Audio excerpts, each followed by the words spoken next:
Yeah, I'm hangry. Yeah, hangry. Yes, sir. So what the scale just tell you? You good? I couldn't get on it. The security guard won't let me through because there's no promotional people around yet. So yeah, you might fuck it up. You might.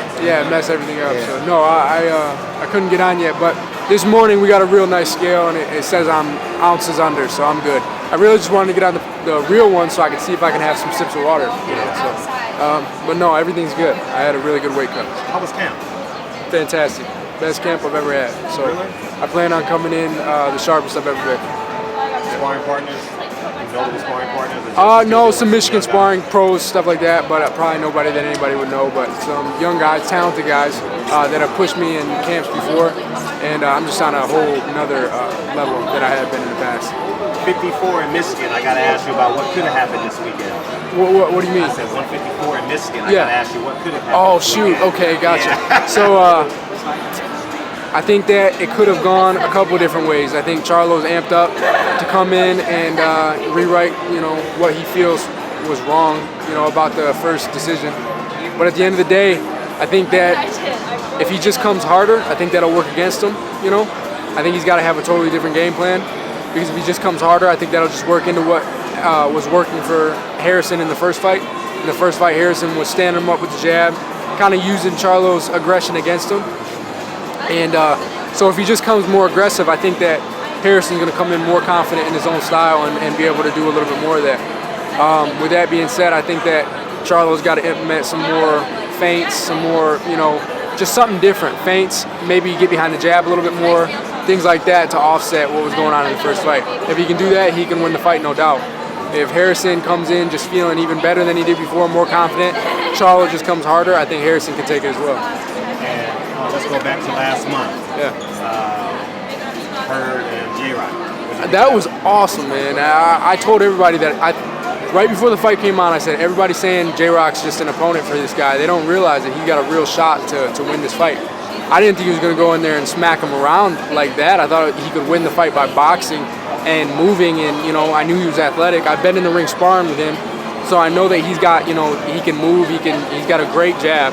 And one of the most underrated things about J-Rock is his jab. You have a really hard time seeing it coming. And but he fought just the most beautiful inside fight that I've seen in a while, and kind of looked like Andre Ward in there. And he almost made Jared Hurd look like J-Rock had a higher pedigree than him. You know what I mean? But that's the case. That really is the case. I think that Harrison kind of is like a weight bully, and once you take that weight away from him by smothering him, he didn't really know what to do. And that's the thing about boxing pedigree is what boxing pedigree does is when most people say you got to move, you got to whatever because this guy's big, that's when you go to the inside. When someone says you got to get on the inside of his chest because he's tall and long, that's when you box and use the jab. And it's just boxing's funny like that, and that was kind of like Andre Ward's whole career. Is he kind of was when he would take a power puncher and instead of boxing that's traditional way of thinking, he would go to the inside and smother his power, and that's the way you got to think. It's chess, not checkers. You mentioned Andre Ward 3 or 4 times in the interview. How often do y'all talk? Well, he reaches out to me.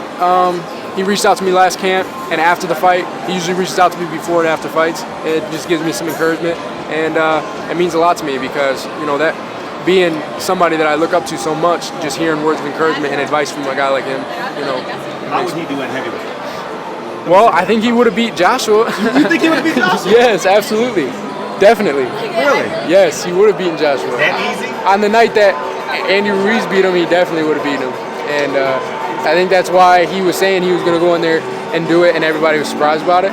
Because Andre Ward would have beaten Anthony Joshua, 100%. He could have done anything he wanted to. Joshua does not have the pedigree that Andre Ward does. Anthony Joshua could have tried whatever he wanted, other than landing a big shot that knocked his block off. Obviously, that anything can happen. It's a fight, But I think that Andre Ward would have been too elusive. Look, Andy Ruiz is 5'10". He's a short dude, Andre Ward's 6'1". He puts on. Andre Ward is legit 6'1". He's legit 6'1", yeah. I'm 5'9". He's a beard. He goes in there, puts on, 20 pounds of muscle over, a year's time. He definitely could have went in there and handled business against Anthony Joshua, 100%. How would he fare against? Now it's a different story against some of the other ones because they've got so much more athletic ability. And I know I'm kind of contradicting myself because I said in the interview with you that I thought Deontay was the better matchup for him. But looking back, I couldn't have been more wrong. Anthony Joshua would have been the better matchup at heavyweight. But sometimes you just got to be shown that in the ring. You know, I didn't know that. I just seeing Andy Ruiz do what he did. I think Andre Ward definitely could have done it. How about Tyson Fury? What do you think of Tyson Fury? Tyson Fury is awesome.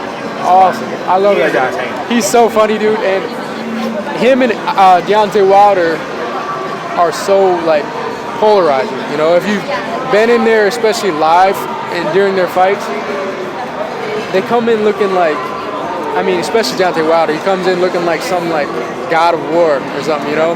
Just huge and like the outfits he comes in, and it's something different with him. And then you come in with Tyson Fury, and he's a huge dude too, but it's almost the opposite. Just like he just makes everybody want to know what like he's doing. Whatever he's doing, you want to pay attention to it. So put those two together, and then their fighting styles come together so perfectly, polar opposites. It's something else, man, right now in the heavyweight division. How soon are you looking for, like, maybe a former champion? After this year, I'm going to finish this year fighting the way that I am, probably have my first 8-rounder at the end of this year.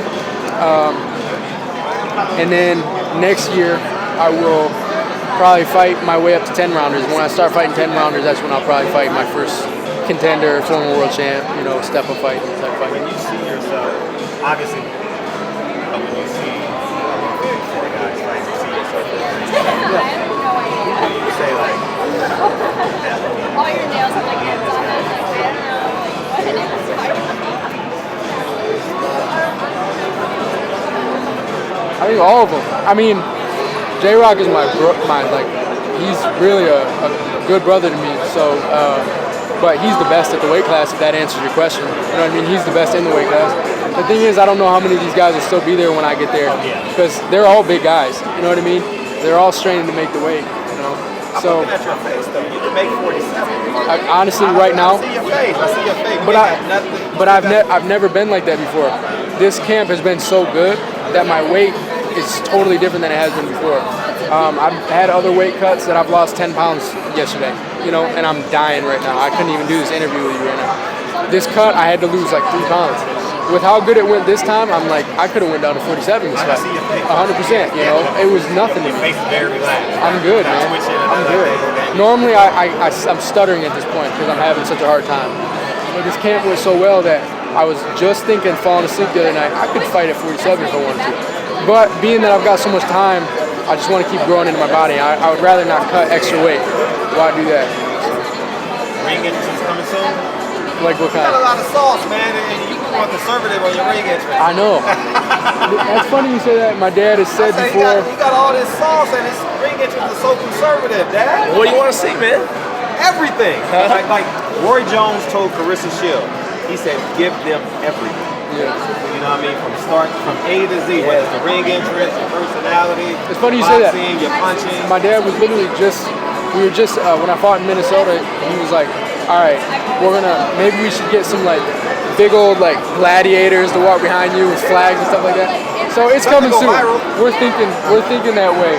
So it's coming soon. You got too much sauce and you're so bland. Yeah, it's coming soon. Whatever. I'm not bland. But I do have I come out in the nicest outfits, and I need to match something with it. Sooner than later. Thank you, brother. Appreciate it. Thank you. Thanks a lot. 156. Yeah, 156.